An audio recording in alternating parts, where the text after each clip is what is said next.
Master সাহেব আমাদের এই গাড়ি দিয়ে মানে লঞ্চ আসা যাওয়া কি মানে মতো আসতে লঞ্চটা এই গাড়ি কিন্তু আসলেই কোনো কষ্ট হয়?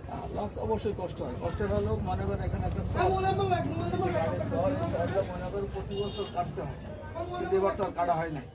গত বছর এই দিনে কাটছে বুঝছেন, এবছর আর কাটা হইলো না। কিন্তু আমাদের ঢুকতে বাইরে যেতে অনেক কষ্ট হয়। যদি মনে করেন কাটার সময় পানি শুকাই যায়, মনে করেন অনেক কষ্ট করি। কিন্তু এখানে যদি এই যে মার্কা আছে, মার্কা দিয়ে যদি ডাইনে দিয়ে মানে সোজা কাটতে দেয়, তাই কিন্তু মনে করেন জাহাজটা সুন্দর মতো বাইরে যেতে পারে। কিন্তু তারা করে কি উল্টে কাটে, অর্থাৎ সরের মাথায় কাটে। সরের মাথায় কাটলে তো মনে করেন বালুটা আবার জায়গায় আসে মনে।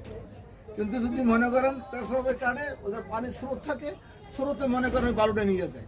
আর ওরা কাটে কোন সময়? জোয়ারের সময় কাটতে হবে, বাটির সময় কাটলে ভাটিতে মনে করেন বালুগুলো আস্তে আস্তে নিয়ে যাচ্ছে, কিন্তু তা কাটে না। এবার তো কাটেই না।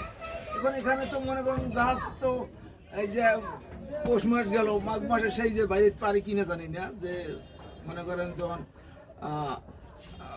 হয়ে যাবে ভাড়া লাশ প্রান্তে বুঝলেন, আমাদের এই আজকে ঢুকতেই অনেক কষ্ট হয়ে গেছে।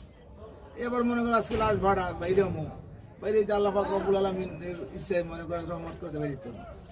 আপনি চাচ্ছেন যে মানে এদিকে মানে আমাদের ক্লিয়ার রুটটা যেন লঞ্চের রুটটা যেন ক্লিয়ার হয়, ক্লিয়ার থাকে, এটাই আপনার ইয়া।